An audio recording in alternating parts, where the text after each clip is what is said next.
അമ്മ നമ്മൾ ആവശ്യപ്പെട്ടായിരുന്നല്ലോ കേസ് എടുക്കണം എന്നുള്ളത്. അത് കേസ് എടുത്തിട്ടുണ്ട്. അപ്പൊ ആർക്കും ഇത് വരരുത്. അത് മാത്രം എന്റെ വിധി.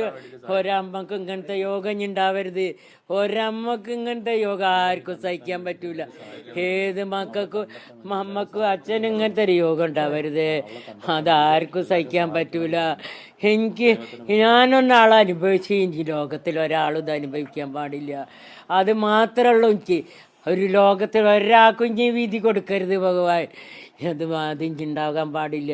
ഒരമ്മക്കും അച്ഛനും മക്കൾക്കും ഇങ്ങനത്തെ ഒരു വിധി. എൻ്റെ മോൻ വളരെ പാവായി പോയി. എൻ്റെ മോൻ വളരെ പാവായി പോയി. അതാണ് ഇതൊക്കെ ചെയ്തത് എൻ്റെ കുട്ടി. എൻ്റെ കുട്ടി ഒരു വാക്ക് എന്നോട് പോലും എൻ്റെ കുട്ടി പറഞ്ഞില്ലല്ലോ. എന്നെ പറഞ്ഞാൽ ഞാൻ ഒറ്റയ്ക്ക് കിടത്താൻ എൻ്റെ കുട്ടീനെ വിടൂലേ. അവനെന്തോ പേടിച്ച് പോയി. അത്രയും പാവാണ് എൻ്റെ കുട്ടി.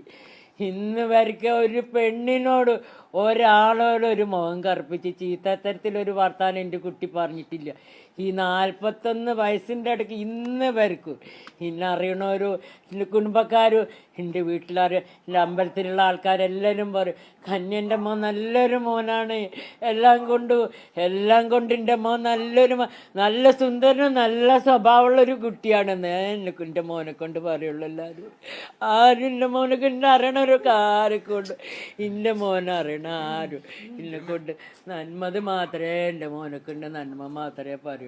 പെണ്ണ് കണ്ടെത്താൻ വരെ അത് വേണം. അതിന് നല്ല ശിക്ഷ പെണ്ണിന് വാങ്ങി കൊടുക്കണം. അതിനെ പുറത്ത് വിടാക്കണം. അതിനെ ശിക്ഷിക്കണം. അങ്ങനെ എൻ്റെ മോനെ ഇതാക്കി കഴിഞ്ഞവൾ എൻ്റെ മകൻ്റെ ഞങ്ങളെ ജീവിതം അവൾ വയ്യാലാക്കി.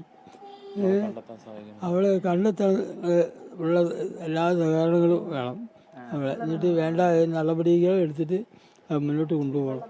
അല്ലാതെ അവൾക്ക് ഒരു ഇതായിട്ട് അവൾക്ക് അവിടെ നിന്ന് കഴിച്ചിടാനുള്ള സ്ഥിതി അങ്ങനെ ഉണ്ടാക്കരുത്.